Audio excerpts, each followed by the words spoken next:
Okay, I see we have at least one visitor online. Ethan, can you give me a thumbs up if you can hear me? We got okay, great. All right, I think we're live here. I want to thank everybody for, all right, appreciate it. Thanks everybody for joining us.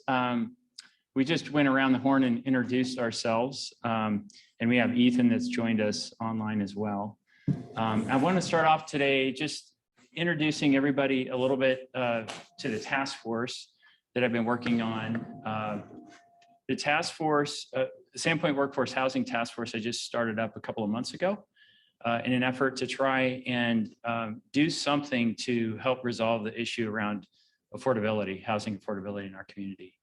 Has anyone, first, can I just get a show of hands and get a sense of who read the article yesterday, just to know kind of where we're starting from in baseline? A couple of you have, okay. And have any of the rest of you heard of the task force, or do you know what I'm talking about? A couple have, okay.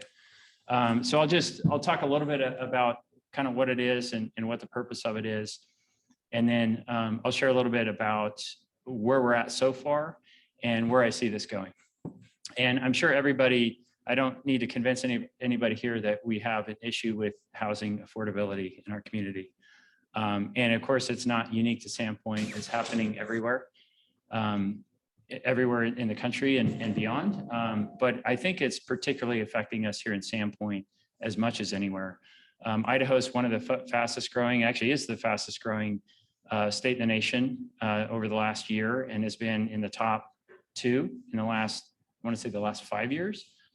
So we're seeing incredible growth here, both in Idaho, but also specifically in North Idaho, Coeur d'Alene, and certainly in Bonner County in our area. So part of the issue is around supply and demand. Certainly that's an issue. We have a lot more demand here than we have housing supply. And you can just see that in our numbers where, if you were to look at our rental market, a healthy rental market is in the 5 to 6% of rental units are available for rent. That keeps a competitive market. In Sandpoint, we're closer to 0.5%. So there's literally, it's nearly impossible to find a place to rent. And then because it's so competitive, that just drives the prices higher. And certainly that's the case for ownership as well. If you're looking at single family homes, we have much lower inventory relative to the amount of supply that we have. And so that, again, that's going to drive prices higher. Not to mention the fact that Sandpoint's a desirable place to live. Land costs here are relatively expensive. Infrastructure costs here are relatively expensive compared to, a community, say like Post Falls, for instance. So that kind of gives you a sense of, sort of a little bit of background and why I think we're seeing a lot of these particularly higher prices that we're seeing now. Plus with the pandemic, we've seen, a lot of pressure around, there was stalls in the supply of materials. So those backlogs of materials have driven up costs of things like lumber and other building materials, lumber in particular. That's really, hey, thanks for joining us. That's really pushed prices up even further. So this isn't, this is an issue that's been coming down the pike for a long time. I remember going to the first meeting, before I was really involved at the city, but I was just a concerned citizen who was interested in 2007. And I went to a summit up at Schweitzer, and we talked about, it was a summit for affordable housing and what are we going to do about housing affordability in Bonner County. Hi, thanks for joining us. And of course, 2007, I mean, don't we all wish we could go back to, housing prices in 2007, right? You could still get a house probably for close to $100,000 back in 2007 in Sandpoint. That's far from where we're at today. So this has been going on for a long time. And the problem continues to get worse. And, there's been a lot of talk, I think, over the last 13, 14 years. But now I think we're entering into crisis mode. And unfortunately, I think it takes for a lot of the times in order to really motivate, people to make significant change in their lives or the way that we do things, it takes that kind of pressure. And so I think, because things have gotten into crisis mode in this last year or so, I sense that there's a lot more motivation, certainly from myself, and I think just from everyone in the community that I talk to try to do something about this. And so I've been meeting with people, and I hear that a lot. It's like, people from any different walk of, from many different walks of life or different industries, I'm concerned about this problem. What can we do about this problem? So in that spirit, I really wanted to try to convene a group. If there's one thing I can do as a mayor, it's I have the power to bring people together. So that's the one thing I can do is to really reach out to others in the community, people who are concerned, leaders in the community, and invite them to come together and ask you, what can we do together to try and address this problem? So towards that end, I initiated a task force in Sandpoint Workforce Housing Task Force in August. And we've got about 25 people on that task force right now, and they are representatives across major employers in the area. And I really wanted to focus really intentionally on the key employers in our area, the larger employers in our area, because I thought that was a special opportunity, because our larger employers, let's say, Bonner General, the school district, Schweitzer, Lighthouse, to name a few, and of course there are others, they have a tremendous vested interest in this community. They obviously care. Their longevity and sustainability in the future really relies on their ability to help solve this problem. So I thought, having such a vested interest and having a lot of resources, and also employing people that are directly experiencing the consequences of this issue, that they would be particularly motivated to try and do something, do whatever they can to help solve this problem. So I really wanted to, focus the task force largely on that group and really try to engage them on this issue. But I also reached out to other groups. Thank you for joining us. Please, welcome. I also reached out to other sectors of the community, other people in either related to development, builders, developers, financiers, as well as community service organizations like a community resource center, the school district, and others, really just trying to put our best, hopefully our best minds together, both those who are closest to the problem and to the issue, and sort of have the most to gain and the most to lose, as well as those that can hopefully help us to solve this problem. So the first meeting, we really just kind of talked about, we really just tried to establish a baseline of what the problem is, and make sure that we all sort of are on the same page in terms of understanding the nature of the problem. We're kind of speaking the same language, and that we had sort of a strong baseline from which to move forward. The second meeting that we just had on Tuesday was really starting to look at some solutions. And so the first step was to look at, first of all, I just invited the group to please share. Please join us. Thank you for coming. Thank you. I invited the group to share if they had any ideas around short-term solutions. Is there any kind of quick, simple fixes that we could initiate right now today that would help us, move the needle on this problem at all? And there were a lot of ideas that came out of the group, but for the most part, they were really all centered around planning and zoning related issues, which is one of the most important features and functions of local government. If there's one thing that we can do and we are expected to do, it's to regulate how development happens in our community. So, and that obviously has a tremendous amount of influence on what the built environment is, on affordability, on what our community looks like, how easy or difficult it is to build, what we can incentivize through regulation. You can incentivize certain kinds of development and disincentivize other kinds of development. So there's a lot of influence that planning and zoning has. And that's an incredibly powerful tool, absolutely. But it's also one that takes significant time and investment, really investment in time and just human resources, because you don't just, you don't just sort of wave the wand and then, start changing planning and zoning code. There's a process that is established, a historical process that is tried and true, and it works, and it engages the public, and it requires public input, feedback, and engagement in order to be valid, right?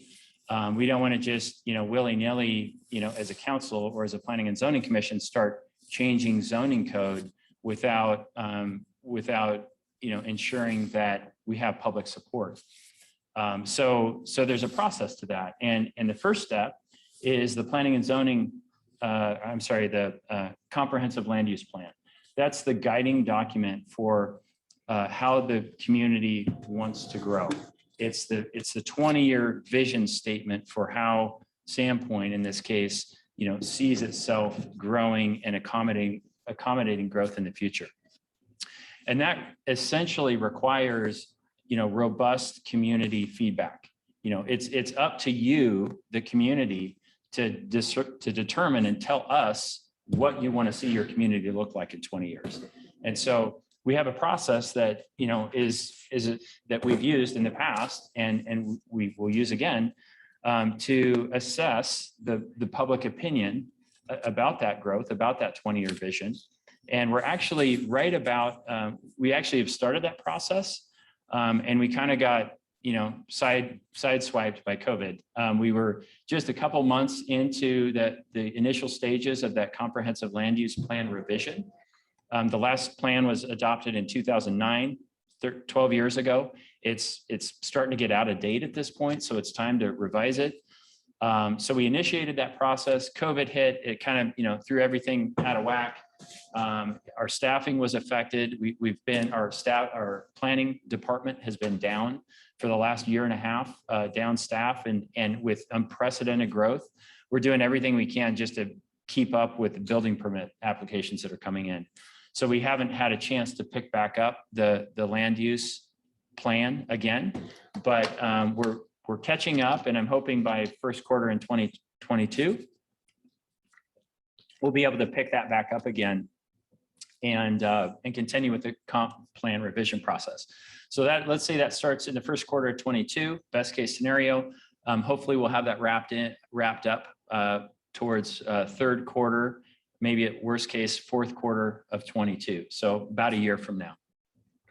But that really just sets the vision for, this is kind of what we as a community agree, this is where we want to go. This is what we want Sandpoint to look like in the future. But then it's up to the Planning and Zoning Commission and ultimately the City Council to take that vision and apply that to the zoning code. And so that process is all this is time consuming, but that process takes time, because once we have the comp plan, then the next step is we'll go zone by zone. We'll start with single family residential, probably. It's kind of the low hanging fruit. And we'll say, okay, how does our current single family zone line up with the comp plan? Do they match? Is there anything that's off here?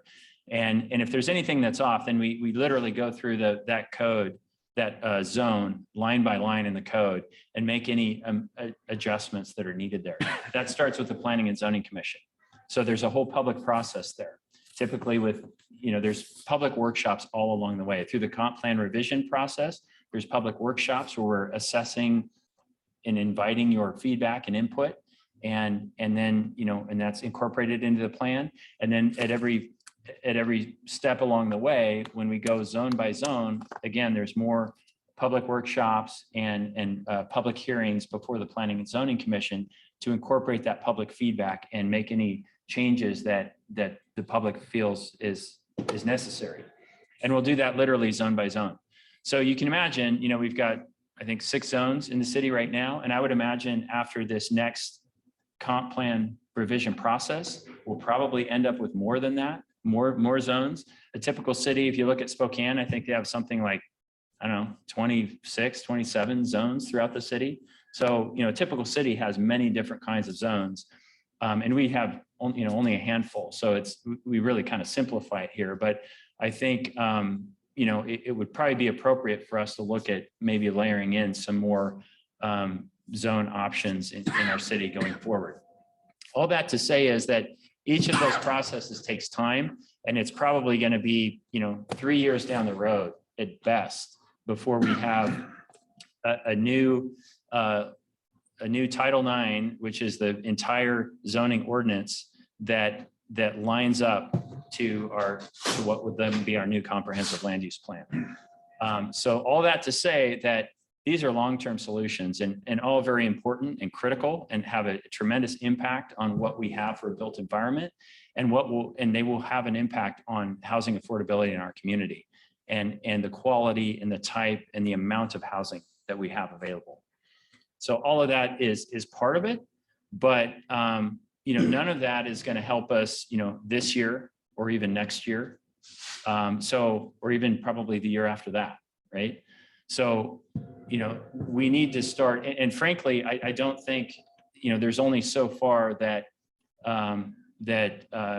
planning and zoning can get. It can't get us all the way there. I think there's lots of other tools in the toolbox, so to speak, and that's part of what the task force is purposed for, is to find those opportunities, find those tools out there that other communities are using successfully that are having an impact on lowering housing cost in their communities and ultimately making housing more accessible. I really like to use that term and talk about it more in terms of access than affordability, because really that's what we're talking about is we need people in our community to be able to have access to housing, whatever the cost, whether you're making $20,000 a year or you're making $120,000 a year or anywhere in between, you need to have a place to live, right? And nobody, wants to commute an hour or 2 hours or 3 hours to work. You want to live close to where you work. I think everybody wants that. And so the goal here is to improve access to housing for everybody. And, so that's, very broad goal, but that's really the intention here. So I think going forward, we're really sort of at kind of the beginning stages here. But at this point, I'm really kind of mapping out what this task force, what the work is going to look like over the next period of time. Let's say a year, and I'm going to be at each task force meeting, we're going to be going over a set of tools and look at how we can incorporate those tools into our toolbox here locally. Yeah, go ahead. Can you confirm who selected the members of the task force? I chose the members.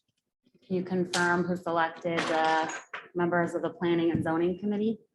Yeah, the City Council. So I'll talk a little bit about that. Okay, please come on and join us. Thanks for joining us. So I'll step back a little bit and tell you about the structure of the task force. So the task force is simply an advisory body to the mayor. They don't have any decision-making authority. They're not, administering any budgetary funding. They're simply providing advice and insight. I'm basically right now, I think of them, I'm bouncing ideas off of them and getting their perspective, kind of like I am with you right now. Basically, it looks just like this. And I'll bring up some suggestions and ideas, and I'll share them with the group and get feedback and ideas. And I invite others to do the same. And then we're kind of building from there. So I chose these members based on leaders in the community that I know that either have a vested interest in helping solve this problem because they've got a workforce that they're struggling to find housing for, that they're struggling to continue to employ because their workers are either leaving the community for in search of other jobs or other opportunities, or they get squeezed out of their housing because their house gets sold and now they don't have a place to live, so they have to move somewhere else. So these are either people who are directly infected or responsible for groups of people that are directly affected, or they're people that directly have an influence over the problem because they're the ones out there building housing, or they're the ones financing building housing, or they're the ones renting these units. So or they're the ones who are helping these people who've been displaced through a home sale or through growth. They've been displaced and they're trying to find these people that have been displaced, or trying to find them a new place to live. So the people that in my view are kind of close to the problem, or close to hopefully helping solve the problem. And so that's how I selected these people. And it's and there's about 25 people and growing on this list right now. The Planning and Zoning Commission. Sorry to interrupt you. If somebody wanted to join the task force, how would the business owner, would they have that option? They could, yeah. I would just ask me, and you could send me an email or give me a call, and I'm happy to talk about it. Yeah. The other thing I would say is it is kind of a closed group, though. It's not like with this, it's just sort of open. Anybody can come. It's a totally wide open group. But just to try to, keep some sort of guardrails on this, it is invite only, and that's just because we only have so much space, so much time, et cetera. And I know there's a tremendous amount of interest and engagement on this issue. I mean, I don't know, I haven't met anyone here who doesn't care about this problem, right? Like everybody cares about this. And, we can't do a task force with 700 people that care in Sandpoint, you know what I mean? So we have to kind of put some guardrails around it. So as far as the Planning and Zoning Commission goes, that process is I appoint somebody and then it's approved by council. So the council can approve to accept or deny. When there's a seat open, which by the way, there are 2 seats open right now that are coming up on the Planning and Zoning Commission. If somebody's interested in applying and serving in that role, you could apply through our clerk's office. And then, I will be selecting 2 people to fill that seat. And then those 2 people would be either approved or denied by council. If they're denied, then the process kind of starts over again. Thank you. Yep. And when those seats are available, they're publicized we usually do a press release. We'll announce it on our website. I'll announce it at the council meeting. So we try to, announce it as best we can. But, we don't spend money on advertising it. We just kind of, use our channels like social media and the paper and, or news channels, et cetera. Does that answer your question? Yes, it does. Thank you. Yeah. Any other questions at this point? Quick question. What for single family dwellings? What's the median price right now in Bonner? It depends on where it's in the range of about 630,000 to 575. It depends on what source you look at, but I think you're looking at about between 600 and 630 is where it's at right now. For Redfin, it was 560. 560. Okay, and that's gone down. Just a month ago, I looked and it was on Redfin, it was 630. So that Redfin's, pretty fluid. But when I looked at the MLS data over the last 12 months, it was pretty close to that. It was around the 600. I know cost of materials has gone down some recently. A little bit. Maybe Yeah. that's affecting it a little bit. Yeah. Yeah. And those numbers are obviously based on past sales, right? But depending on what your window is, when you're looking, that MLS data I have is from the last 12 months cumulatively. Redfin, I don't know, maybe they're like every month or something. I don't know how they're looking at it exactly, but I think one thing that I can get into right now, maybe that's kind of where I'm wanting to start to go with this task force going forward is, when you look at the affordability problem, well, first of all, I just want to mention that in 2019, the city of Sandpoint did a housing study, and it was a really good report. So it's a couple years old now, so it's not, all the data is not completely accurate. It's 2 years old, particularly the sales data, which, even just 2 years ago, the prices, the median price then was probably 420 maybe. So it's, probably less than that. I think last year it was 420. So the prices have just exploded in 2 years. But if you look at the demographics of Sandpoint, they haven't changed that much. When you look at the employment or the income data, right, it hasn't changed that much. It's gone up a little bit, but not just barely. So all that's obviously really important. And I think, what's kind of critical to understand in this, when I look at this, you look at, the demographics in Sandpoint, basically the median house price right now, if we say it's 600, right? About the top 6 or 7% of Sandpoint income earners can afford the median house price. That's the situation we're in, right? And then not only that, and that's, with the interest rates that we have today, which are historic lows. And not only that, but when you look at what's being built out there right now, when we look at the building permits that are coming in right now and what we're going to see on the market in a year or 2 years, 56% of that is more of the same. So we're building 56% of all the building permits coming in are serving that 7%. I mean, does that make any sense? Yes, is that? Well, not necessarily. I just wanted to say it is worth noting that per the 2019 5-year census update, about 52% of Sandpoint residents do own their homes. Yeah. So that is a relevant piece of No, information. that's good. That's good. Yeah, I appreciate you mentioning that. So it's not, but, nonetheless, when we look at the permits coming in and where our income distribution is, they're not lining up. And so I think that we need to start thinking about, what we're inviting, what we're encouraging, what we're incentivizing in terms of development and who we are, right? And that's why we have an influx of out-of-town buyers, because they're the ones that, that can afford the $600,000 house. When somebody sells their $1.3 million house in Southern California, it's a bargain to buy 600,000 up here and then pocket 600,000, and that's what we're seeing. And that's where our housing inventory is going. It's going primarily to the out-of-state buyer who can pay cash for a house, or can easily afford a mortgage. And it's not going to the person, making, median salaries working at any business in town.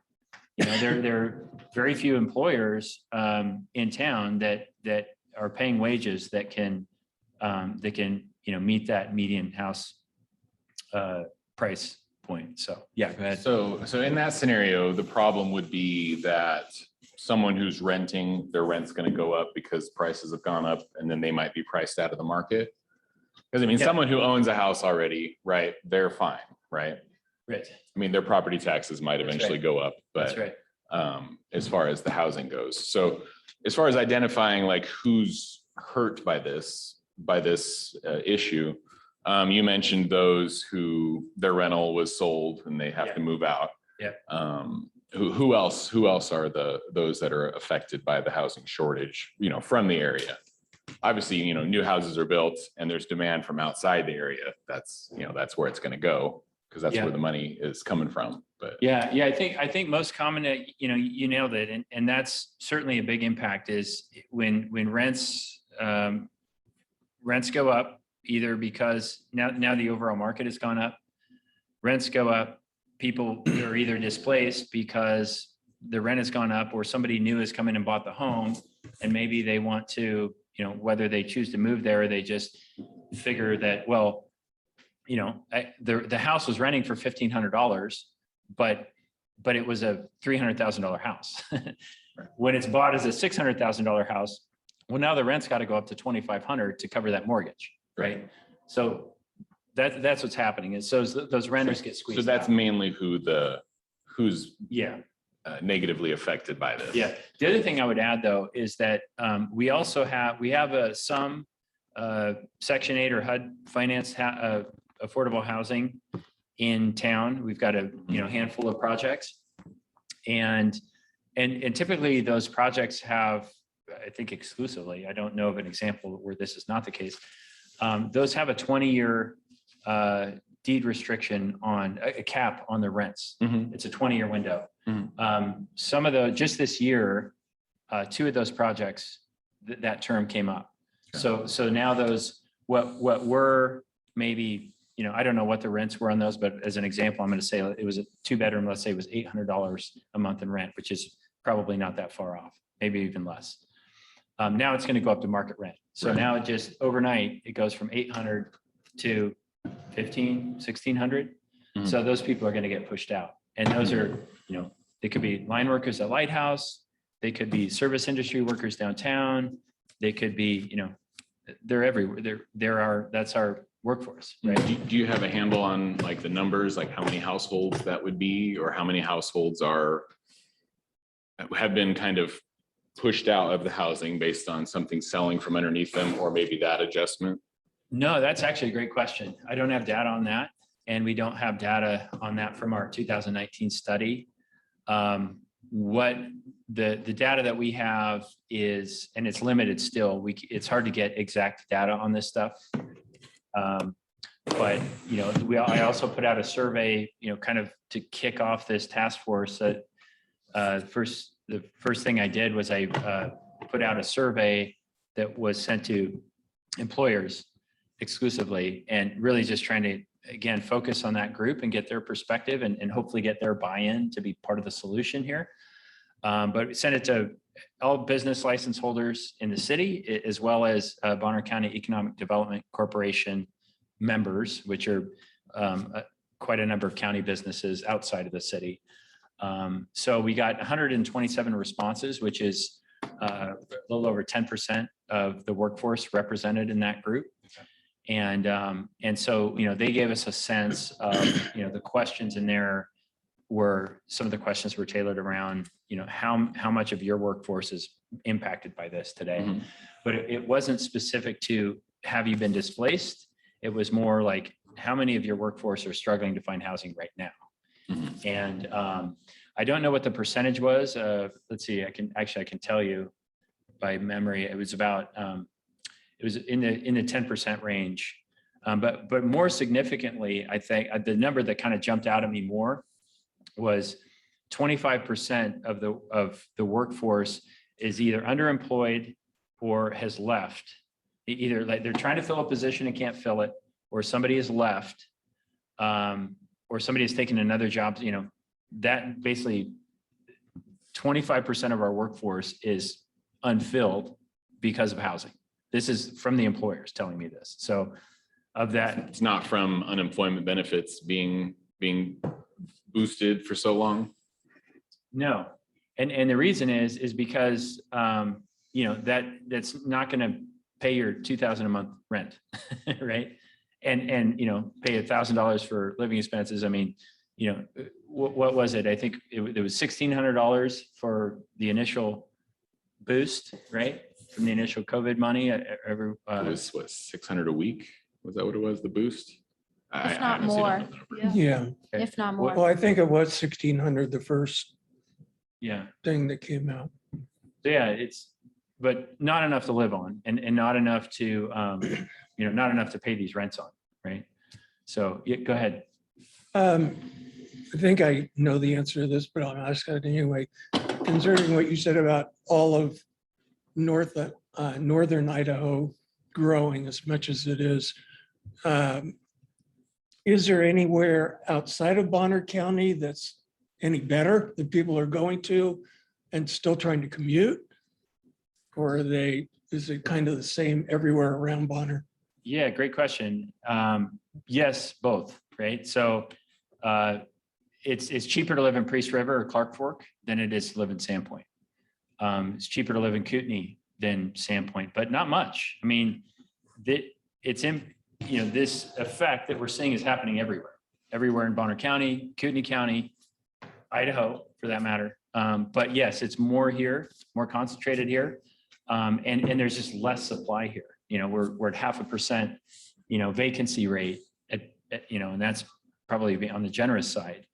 Where, you know, I don't know what the vacancy rate is in Priest River. And I don't know what there are for rentals in Clark Fork, Priest River, but I'm sure it's, you know, a little bit easier, and it's certainly easier down in, you know, Rathdrum, Athol, Post Falls, right? Yeah, go ahead. I was just Your gonna comment? add a question for you. The survey you did you guys collect data at an industry level as an indicator outside of the other metrics that I saw online? Because what I'm wondering is how located the problem is on an industry basis. Because, you know, I think the obvious one everyone can look at is say, look how many restaurants are closed on, you know, random days. And so I'm just curious if that information will ever be made public so that the public can see kind of what is most impacted versus maybe less. Yeah, no, that's a great question. And I haven't drilled down that far. And we didn't drill down that far in the housing survey. And again, you know, the housing survey was a more detailed analysis, a broader analysis from 2019, but of course that was before COVID and all these changes that we're talking about that have really, you know, kind of changed the whole dynamics, right? The one you sent, the employer one was 19. That was it No, published? that one was just 3 months ago. That was the one I was But- referring to. But that one, that was just a survey of employers. So Right. it wasn't an industry analysis. It was just a survey of employers. So Sure, but those employers are in an industry, and I was wondering if you Yeah. tie that to the employer, you'd be able to see that data broken out by the industry. yeah, no, that's a good suggestion to, you know, that would be a good data point, and we didn't do that. Yeah, go ahead. So you're talking about more access as in more homes available. So kind of my question would be, what would you plan for all these homes that we're going to build to effectively make sure they go to the people you want it to? Yeah, good question. Well, you know, I We think, know all those out of staters that we're talking about. They're going to pick up all the other ones short term until they can get their desired home. They're going to eat up anything they can just to get here and then branch out. Yeah. So there's a bunch of different tools, but you know, the one that I introduced in the article this week that I think is sort of a really important one to include in you know, any variety of different solutions that we could come up with, but it's the whole concept of a deed restriction. And deed restrictions have been around forever, and they can look a million different ways or more. And most commonly, you know, people think of them as HOAs have deed restrictions. You know, you can only have this kind of plant in your front yard, or your house can only be these colors or whatever. But that's just, you know, one kind of deed restriction. Other kinds of deed restrictions that have happened in communities have been what I call sell side deed restrictions. And so they put a cap on what you can sell. They put a cap on how much appreciation you can realize with your home. And so the idea is that they depress the value of the home so that it's affordable to you know, lower income buyers. But then to keep it affordable, you can only when you sell it, you can only appreciate the sale. So like 2.5%, for example. So they wouldn't be privately owned. This is going to be some. Well, kind of these city-owned. would be privately owned. Yeah, but no, there's all kinds of ways you can do it. I mean, it could be corporate housing. It could be privately owned housing. It could be rental housing. You wouldn't use a deed restriction necessarily on rental housing. But you can use, it would be you can put a deed restriction on who's eligible to rent the unit. But it's a way to add a control on either the purchase, the sale, the rental. But what I was pointing out in my article that I think is interesting and worth looking at, and I think, you know, works better, is the idea of a buy-side deed restriction. And what that is if we talk about single-family housing, you know, for an example, ownership housing, right? So the way that this works is if you were to the restriction is you're only eligible to buy this product, this house, if your income is a certain proportion of the area median income. So Bonner County area median income, we call AMI, is $45,000 a year, right, for an individual.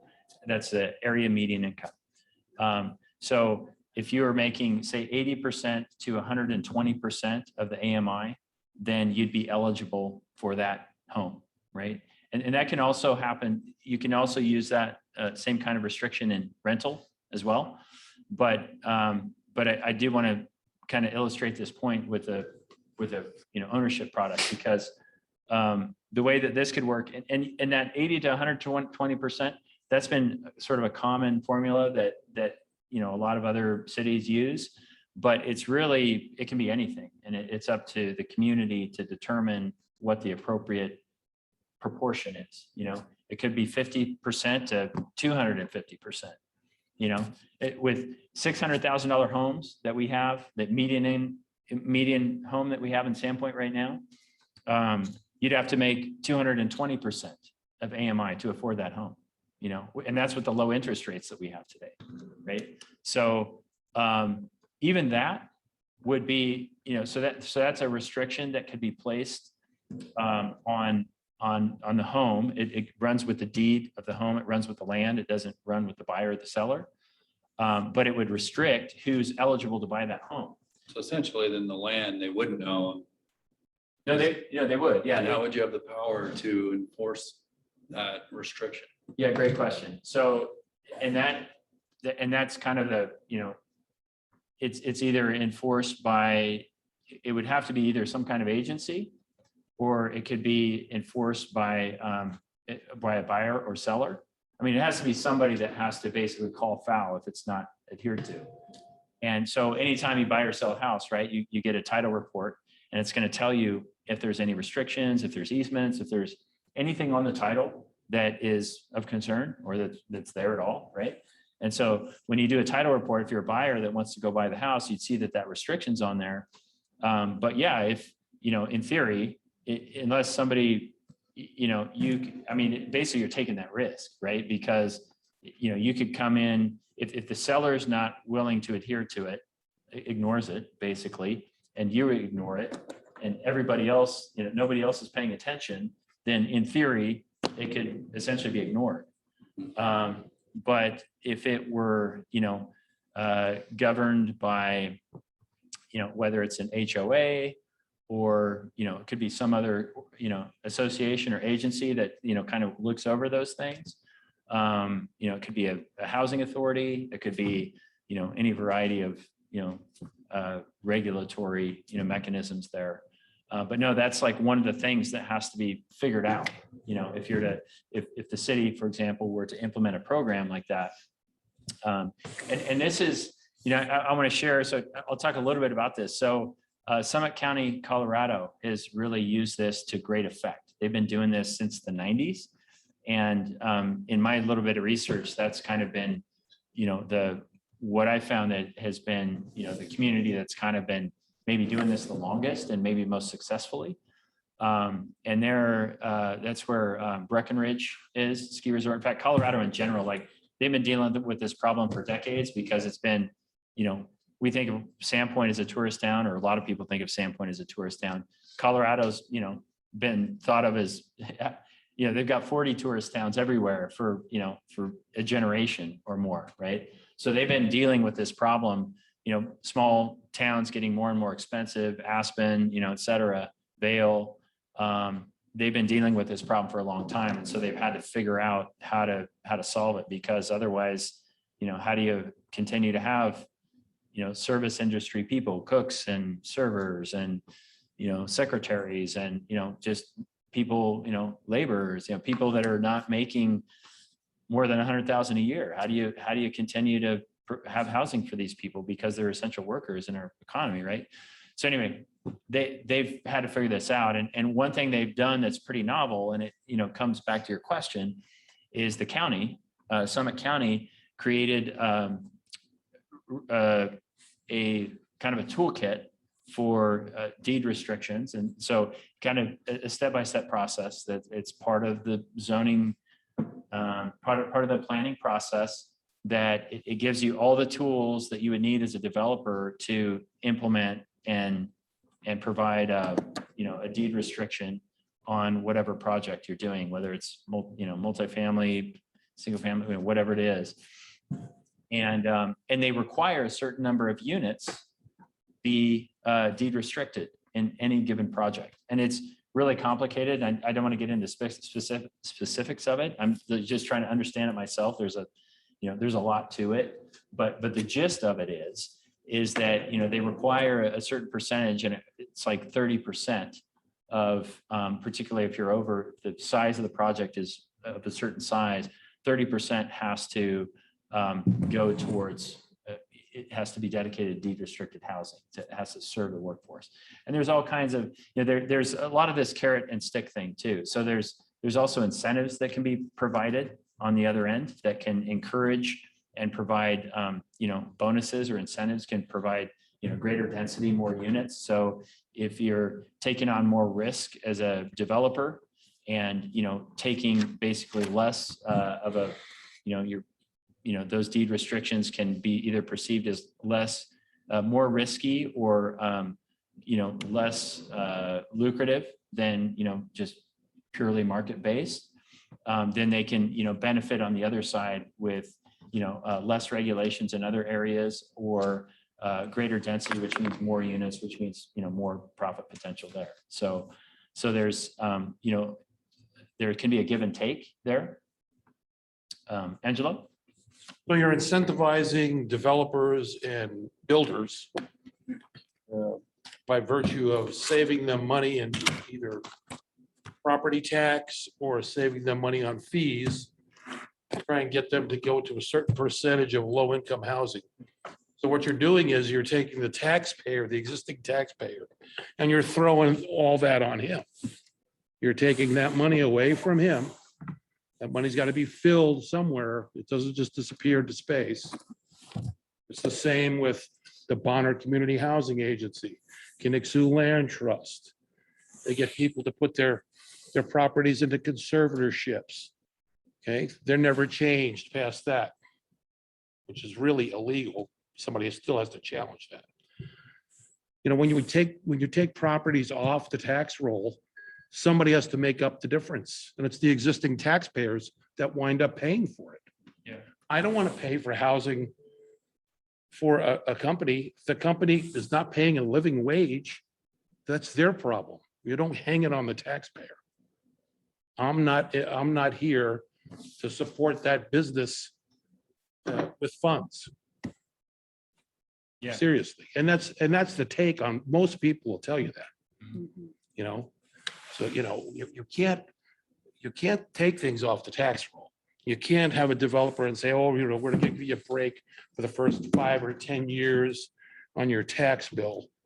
Or we'll eat all the fees that we charge everybody else. Okay, you can't do that.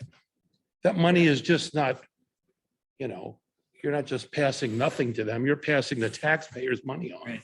But the difference is, so, in this example that we're talking about, and you're right, that tax exemptions can be one of those tools. And, Bonner County does that, state of Idaho does that, but Bonner County is one of the counties that does that. So they provide that kind of tax exempt benefit for companies' investment in infrastructure and just corporate investment, right? So if you're a business in Bonner County and you want to grow your business, you can, I don't remember what the limits are. I want to say it's I want to say it's 3 million. I might be wrong on that, but if you're going to invest so much into your business growth or expansion, then you get deferred taxes for 3 to 5 years on that, right? And the logic behind that is like, if you just look at it on the surface of like, oh, we're losing that tax money, but no, on the other side, Not in that example, you're not losing the tax money because you're going to get that back in increased velocity of the money in the local neighborhood. well, but that's the same But argument. when you do the land thing, that money just disappears. You're Yeah. handing the developer the money. Well, And you have to backfill that money from somewhere, and it gets backfilled from the taxpayer.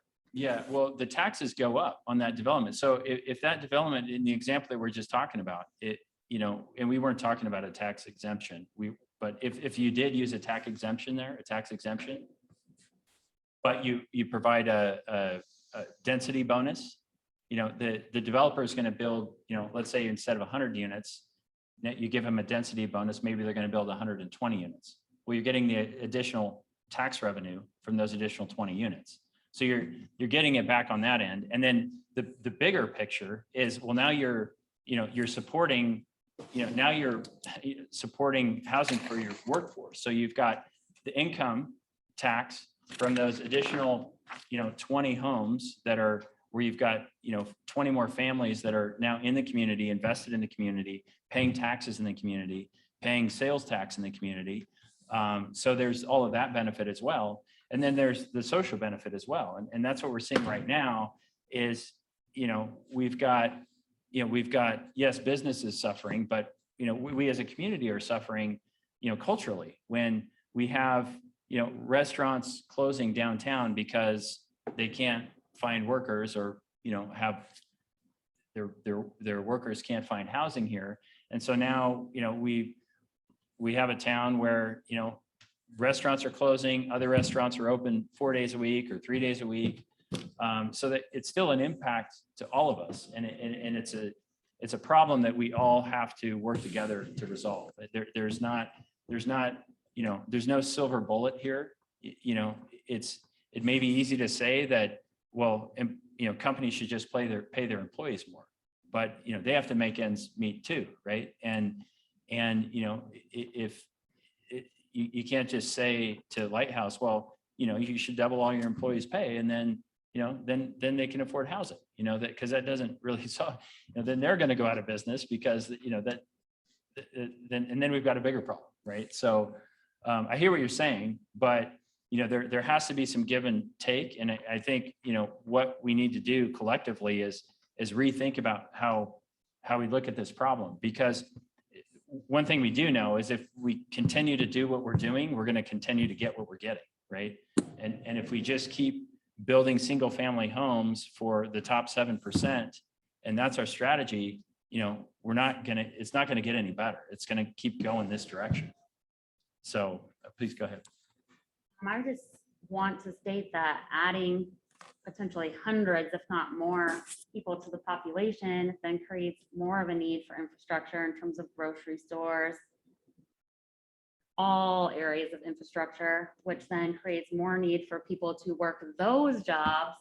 So it seems like a bit of an endless cycle. I can say hospitality jobs tend to be entry-level positions, require kind of that lower 20 age group. The reason why we don't have that age group is, I would say, housing is third, because having been a person in that age group in this town when housing was very affordable, I left in search of educational opportunities and social opportunities, just like all of my classmates and peers came back when I had a family and wanted the smaller town lifestyle. So I would say housing is not even the primary concern for people looking to work in those jobs. And I don't know how you're going to ever catch up when you have to add more of those types of jobs to support the population who then works in those jobs. Yeah, that's a good question. I think I hear your point in there, in that basically if we are trying to meet the housing needs of our current workforce, that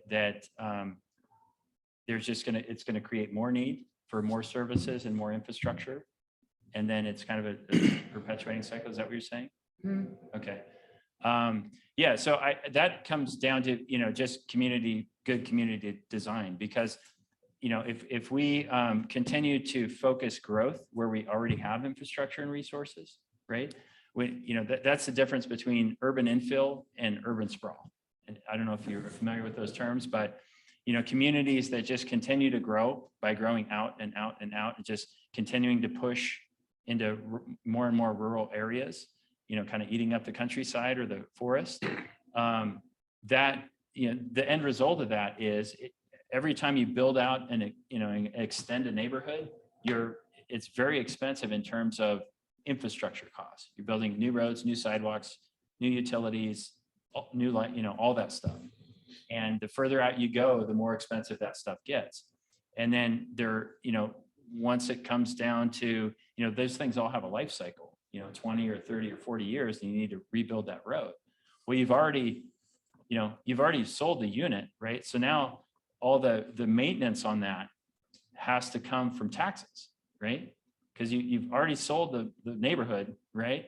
So now, if the taxes aren't going to support the, maintaining that infrastructure, that's why you see communities who kind of lived and died by urban sprawl are now dying by urban sprawl, because once they can't grow anymore, then they don't have the tax base to be able to maintain that infrastructure.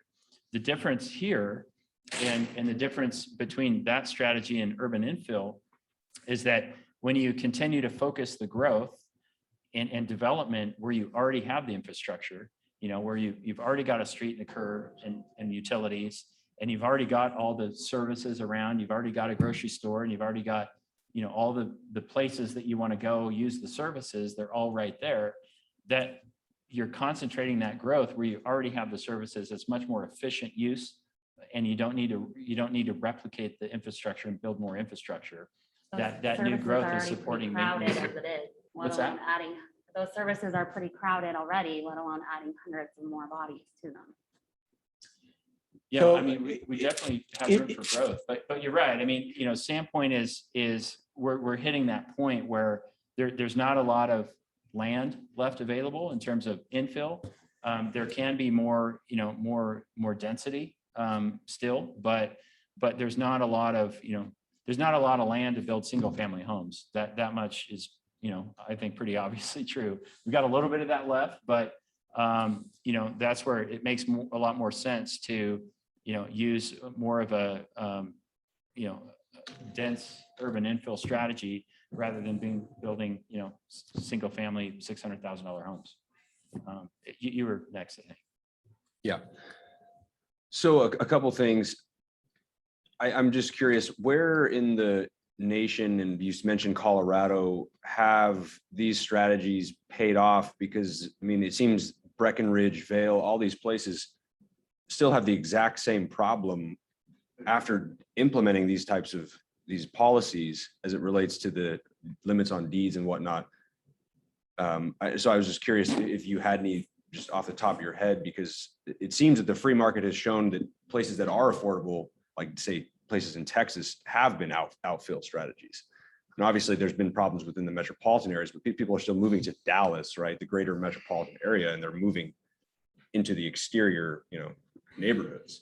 And so I'm curious, is that type of strategy being explored here? Because I mean, Sagal has a lot of land, Sally Valley has a lot of land, and that's all far less than an hour's commute, as you said, because that's one piece of the cultural element as well. Is if density is the solution, how does that preserve culture here at all? I mean, and within limits is fine, but the land use plan, over 75% of the non-commercial, under the current plan at least, 75% of the non-commercial land in Sandpoint is going to be zoned as high density once it's all built out. And I'm guessing that would just increase as the new plan gets, amended. And then not to mention, you mentioned the infrastructure, we don't have to build it out. The infrastructure in Sandpoint's already, I mean, the wastewater plant is literally spilling into the lake out of OSHA or out of the EPA's code. And so that's $100 million there, depending on what you do with it, maybe more if you go with the most modern equipment. So it just seems like we're putting the cart before the horse as far as urban build out. And then maybe we just don't want, or, have we looked at the outfill? Because I know it sounds like you're not necessarily for it, but it seems like it's the only option.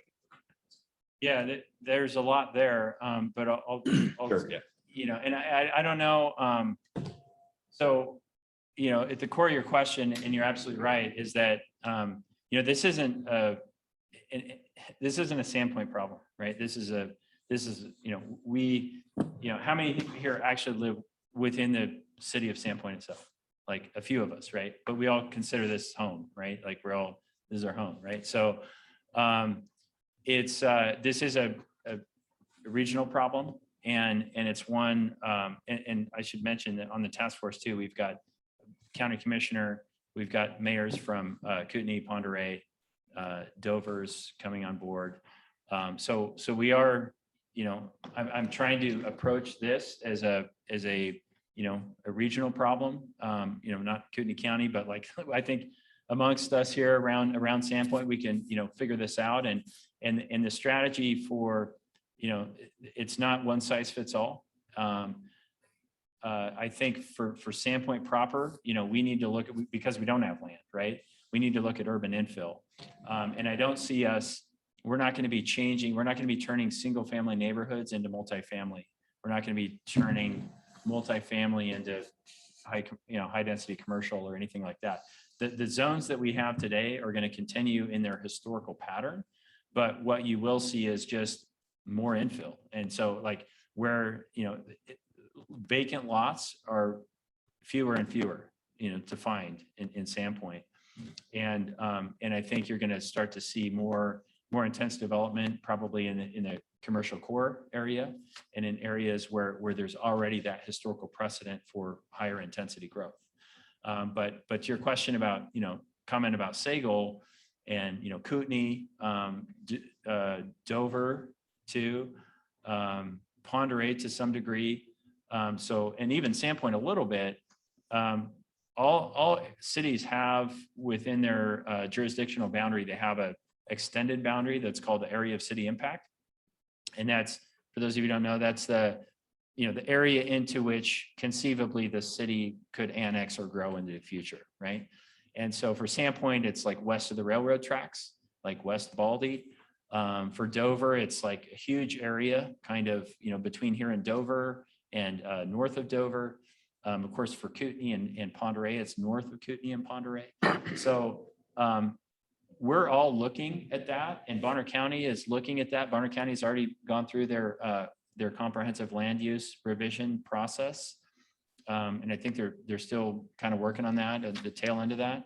But all of us collectively are looking at this, as a whole. And I'm not suggesting that, that the solution for Sandpoint, which is more of an urban infill strategy, is going to be the same for Sagal or for Kootenai. It's not. And those, those are the areas where it makes more sense to have, single family homes, right? So it's kind of a little bit difficult to talk about this because, as mayor of Sandpoint, I have to look, exclusively at Sandpoint and talk about, because I'm responsible to the voters here in Sandpoint and what we do within our boundaries. And I have no control of what Kootenai does or Dover does or any of that.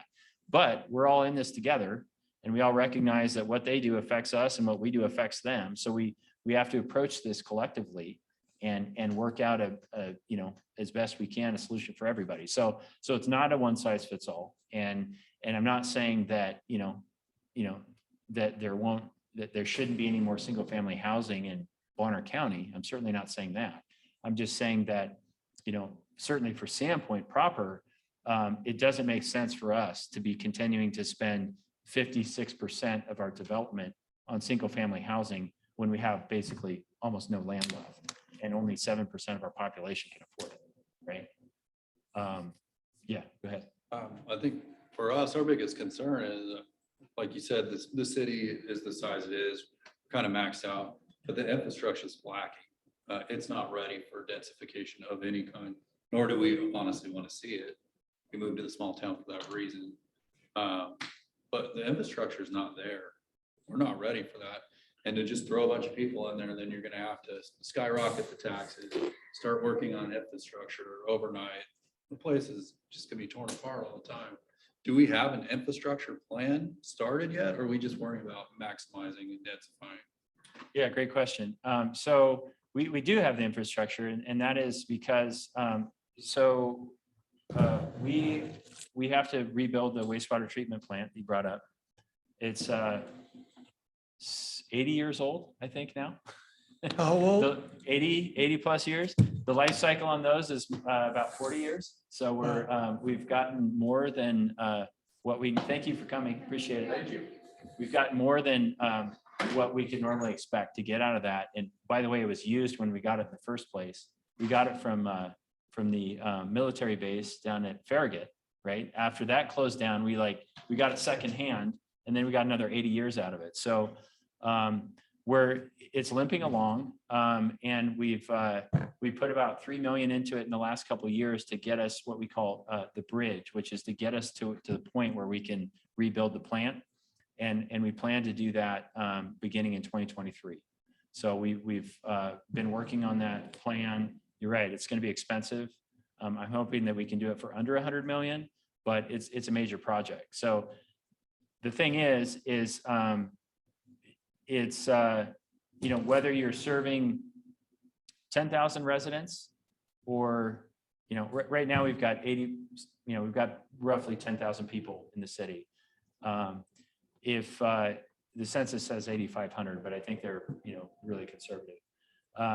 Whether you're serving 10,000 residents or you're serving 15,000 residents, it's the cost difference is minimal in the plant. And so we have to plan for growth anyway. Even if we just continue on the path that we're on right now, we could expect 16,000 residents in 20 years from now, or 25 years from now. So we have to plan for that anyway. And the thing about the new technology they're referring to and what we're looking at, it's a modest cost to be able to incrementally add to the infrastructure, the wastewater treatment capacity, for a minimal cost to be able to accommodate significant growth. So already we're looking at partnering with Kootenai Pend Oreille Sewer District and to be able to accommodate growth in Kootenai and Pend Oreille, as is with our existing plant that we're considering. And then we get a benefit from that because they have storage capacity that is benefit to us and our taxpayers. So there can be a mutually beneficial relationship there.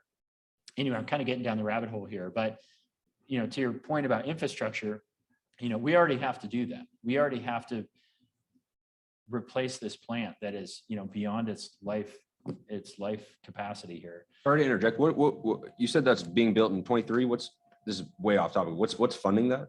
So there will be a bond. There will be a bond in I'm not sure if it's in 22 or 23. I think maybe it's 23 and then we would start in 24. We've already done what's that? I won't hold you to it. I was just curious. I don't, I'm a little off on that maybe, but we've already done preliminary engineering on that. And, that's been in process for the last couple of years. We've been working on it. So, and that was what enabled us to do that bridge, right? So we had to do a significant amount of engineering and investment to even, improve our plant to the extent that we can get us to that point. And then those investments that we've made will be able to carry forward to that new plant as well. So we're not going to lose it. Shouldn't we be more focused on getting that? Oh, we are. We're totally focused on that. Yeah. But the timing is important. We have to wait for our existing bond to expire because I just don't think that the voters would approve a bond on a bond, So, one bond's enough, right? So it's a timing issue. So we're trying to limp along and get us to that point where we can then, make the big investment. But, you mentioned infrastructure and I'm not sure what else you're referring to, but as far as plans. Like services. I mean, like healthcare, that's The one Yes. that's a huge concern to me. I mean, we're fairly new and, we've had to go get all of our medical care, Spokane, drive down to Coeur d'Alene because you can't get in here. And the hospital's super small. So, I mean, that's a huge Yeah, like a concern, I think. 25-room hospital is not adequate for a county of 50,000 people. It's just not. So that should be a part of the conversation too. I mean, that's how many rooms Bonner General has. It's 25 rooms. 4 of those are intensive care. So then we've got all this conversation about COVID and how all of our rooms are full, but we've got 25 rooms for 50,000 people. Yeah, They've got and 3 200. ICUs or 3 respirators.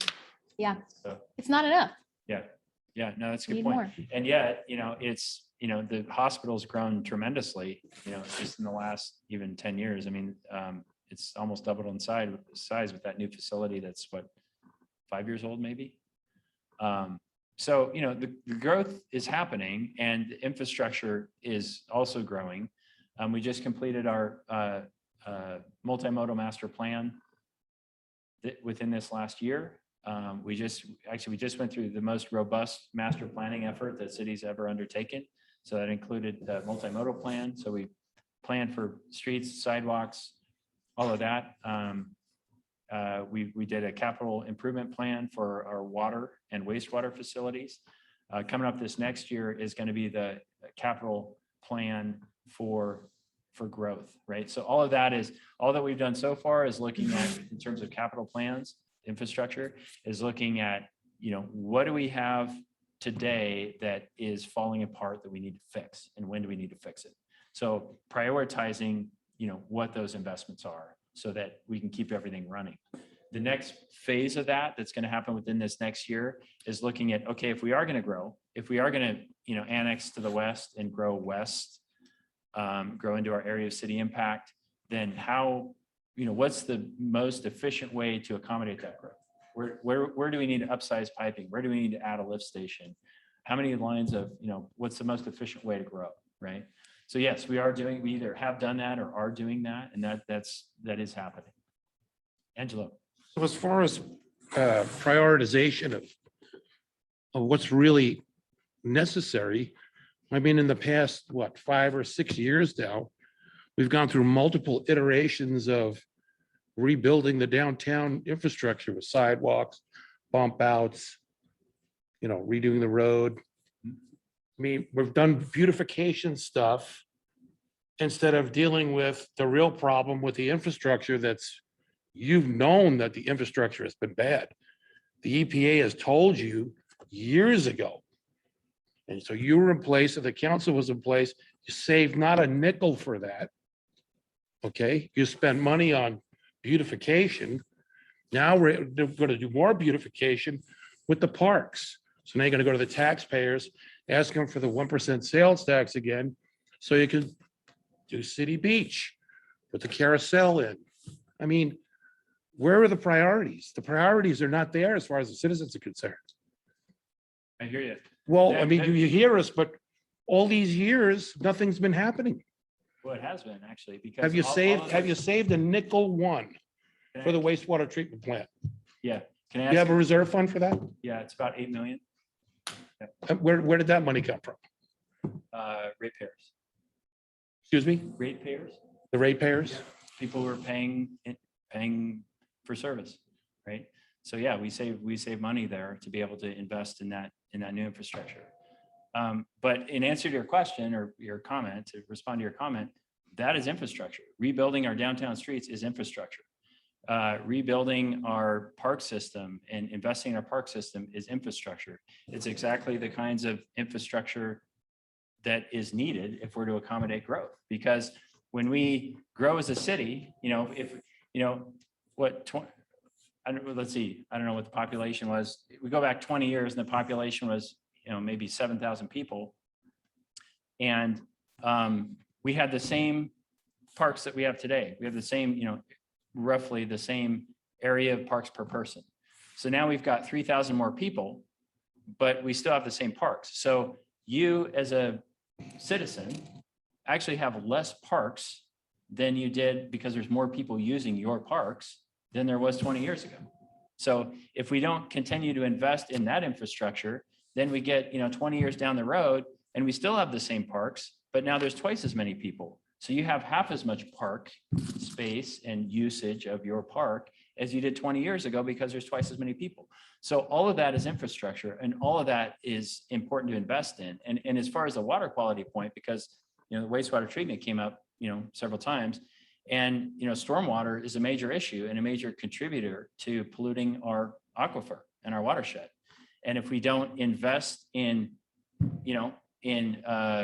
cleaning up cleaning up our stormwater before it enters the watershed, then it's the same as dumping our wastewater into the river. So So all of these things are part of infrastructure and they're all important investments. But the last thing I want to comment on your comment, Angelo, is that the Urban Renewal Agency was passed in 2005, and Urban Renewal Agency is created for a specific purpose, and that purpose is outlined in the plan.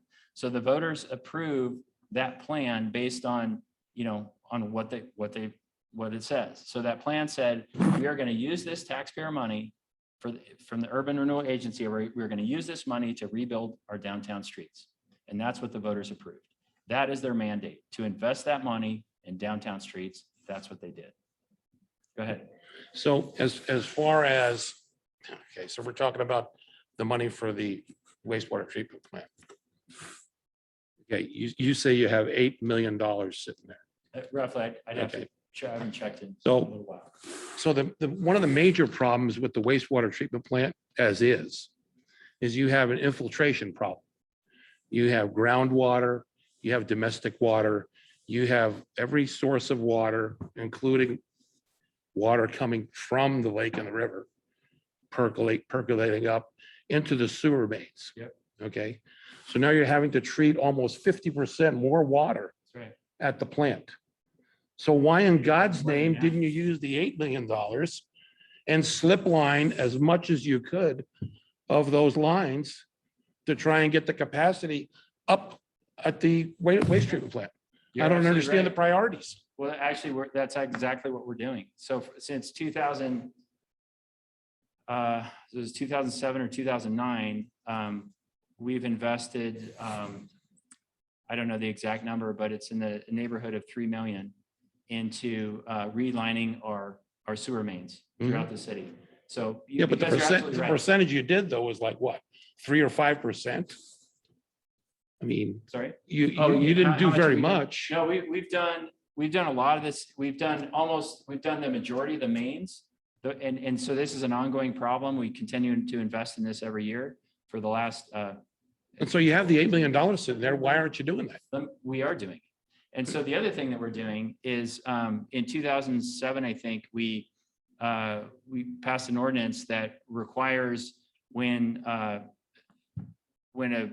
home sells, that homeowner is required to camera the lateral, which is the connection between the house, the sewer lateral connection between the house and the main. And if that lateral fails, meaning if it just doesn't work anymore, the water's not getting to the sewer main, then they have to replace it. So that program has been really successful. We've had almost a couple hundred slips replaced since that program's been in place. So, and that has had a huge impact.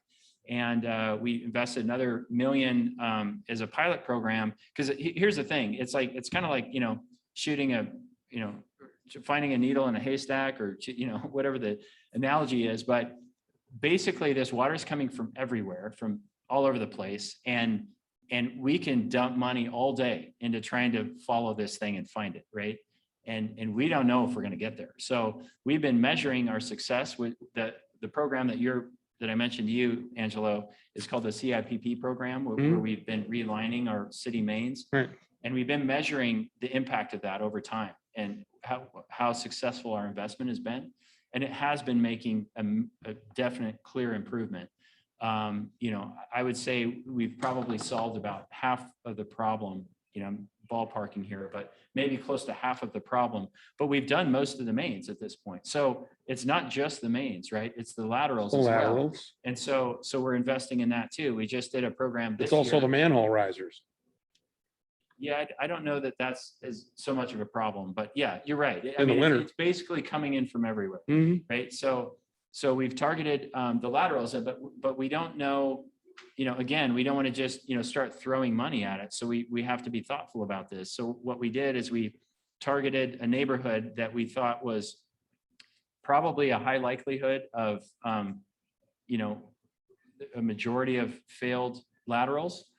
And we invested in replacing all those laterals. And then it's significant because we're going to be able to really measure the success of that. We particularly selected that one because we're going to be able to tell, it's going to give us data on how successful that was. If we get that back and it shows us that, it dramatically improved, then we're going to know going forward, our money is much better spent to just, do that across the city, versus, build a bigger plant, right? Either way, we're going to have to replace the plant. Either way, we're going to have to build a plant that accommodates growth, right? But how much money do we need to invest in this lateral program, for instance, versus building a bigger plant? It's a balance. And until we have the data, we don't know. And we're in that process right now. Yeah, go ahead. Try to suck us out of the infrastructure conversation. I think we all know there's problems there and it needs to be a higher priority than maybe it is. But I had a question for you regarding to the mechanism that you guys are collecting feedback from the constituents within Sandpoint proper on the density piece. You mentioned that early on, but I'm not familiar with that mechanism. So can you describe that a little bit? How exactly do you get the feedback from all 10,000, whatever it is, to know what they want? Yeah, no, that's great. And that'll be through the comprehensive land use plan. So, like I say, we had a kickoff a couple of months. For a couple of months, we had, I think, maybe 2 workshops or something like that. And then COVID hit, so we kind of shut down, lost some planning staff, key planning staff. So we've just been behind the 8 ball ever since, right? So hopefully we're digging our way out of that. And by 2022, we're going to be able to pick it up again. And then the comp plan revision process will have a series of workshops. So there'll be, small gatherings like this with stakeholder groups. There will be large sort of open house gatherings where we'll sort of present, information and concepts. And then, people can come in at their own time and sort of, read and understand what's going on, and then be able to leave comments. And did you think about this? And I don't like this, and I do like this, you know what I mean? And there's numerous iterations of that, right? And also, Has the city ever thought about? Also, let me just finish answer your question. And then also there will be, public survey components. So we have I don't know if you've used our online platform, but we do surveys online through OpenGov. So we'll just send out to Sandpoint residents or, and even open it up to the broader public to comment on, we can upload information on there, like this is what we're thinking, this is our plan, these are our questions, and then you can just fill out those survey questions. And so there's going to be many opportunities. I mean, the whole, the more a successful comprehensive land use plan is one that engages the public as much as possible. So it's in our best interest as a community and as an elected body to get as much input and feedback from the public as we can, because, at the end of the day, we got to own it, right? And either we're behind it or we're not. And if we're not behind it, then it doesn't work, right? So it's in everybody's best interest to, land on the same page with this. And obviously, we're going to have competing interests, and there's going to have to be compromise, right? Because you're going to have people that disagree, right, on fundamental things. So we just, that's why we have a process that hopefully gets us to the best outcome that we can get to. And so to finish answering that though, so once we kind of after all that public process, we end up with a draft. That draft will come before Planning and Zoning Commission. They'll have, probably numerous public hearings, probably workshops, before it gets to a place where it's, finalized, right? So that'll be announced in public, right? Once we get to the point where the new, proposed comprehensive land use plan will be at a public hearing before the Planning and Zoning Commission. It'll be announced. And then again, the public can be invited to come and say, I think, this and this and this are a terrible idea. We need more of this, or, whatever it is. And then the commission can deliberate over that. They will make amendments. They'll approve or deny it. If they approve it, it'll go to the city council. That same process will happen again at city council, right? It'll be publicized. There'll be a public hearing. You can come and say, we're still not being heard on this, and we really want to see this. And then it's deliberated by council, and then they amend it, approve it, or deny it. So if it gets denied at that point, it would be remanded back to the Planning and Zoning Commission. And we basically keep going through that until we get a product that we can live with. Sure. How are the surveys notified to the public? If you guys are pushing out, this is what we're thinking as far as density in these zones, how does someone know that that's something that they need to go and look at and respond to? Well, it'll be presented in the, so whenever there's a workshop, it'll be presented as, usually when it starts, there's kind of like really sort of, baseline kinds of questions like, do you like this more? Or do you like this more? It's kind of just trying to get a gist of what people want to see. And then once, we kind of get all that data, then it's formulated into a draft. And then the draft is going to look more like a ordinance, right? It's going to look more like a master plan. And then there's going to be things in there that you can go in and say, like, I don't like this, right? It's going to be something more specific that you can, look at and read and respond to. Does that make sense? It does. Yeah. I'm just trying to wrap my head. So just yay or nay, the constituents do have the ability to directly vote or poll rather throughout the process online through like a direct feedback mechanism as I don't want this type of zoning or I do. Yeah. Or So they don't. yes, there will be opportunities for you to give feedback through a poll, through public workshop, through public hearings. Okay. Yeah. And that'll probably be coming up in 22. I would say we're 25 minutes past our allotted time here. And this has been a very lively discussion. I really appreciate everybody coming and great questions, great comments, great feedback. And, this is a really tough issue, but I think we can figure this one out. We just have to keep working at it. So thanks for coming. And, it's not going anywhere. This issue isn't going anywhere. So we can talk about it next month too. So thank you. Really appreciate you coming today and being part of the conversation.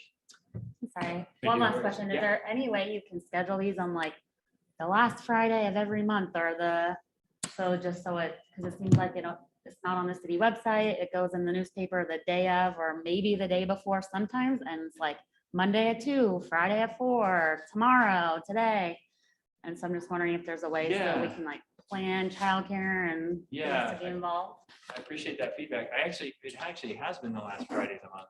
Well, today's the first Friday of the month, I know it. but no, before that it was on a Monday, which I have in my notes. So Yeah, I haven't done a Monday, but the reason it's on the first this time is because it really kind of goes by the reader, because the reader comes out on Thursday. And so I do the last week of the month, but Friday fell on the first, not the end of the month. So I'm sorry about that. I'm trying to keep it consistent, but yeah, there have been. So can we have a commitment from you that it'll be the last Friday of the month at 4 o'clock or? Yeah, apparently this is a time that works for you? October. I'll make whatever work. I just need Okay. enough notice. Okay. Yeah, I will keep it consistent. I will keep it at the last Friday.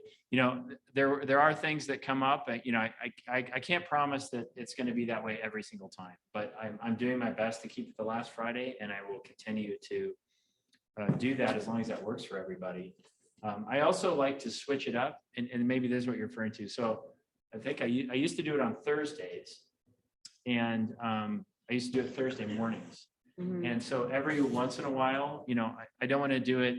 If it's somebody that can never make a Thursday morning, I want to eventually switch it so that they can maybe make a Friday afternoon. Well, someday I'll maybe switch it to some other time that Is there a works way to for put that somebody on the else. city website or something with? Yeah, I can notice? post it. I can post it on the city website, and I posted on my Facebook page. I don't know if you see it there, but I posted on my mayor's page. It's Mayor Shelby Ronstadt. on Yeah, last Facebook. month was not there, so we missed that one. Okay. Okay, the last one was not there. I will do better at that. All right, Thank you. thank you. I appreciate the feedback. All right, thanks, everybody. Appreciate you.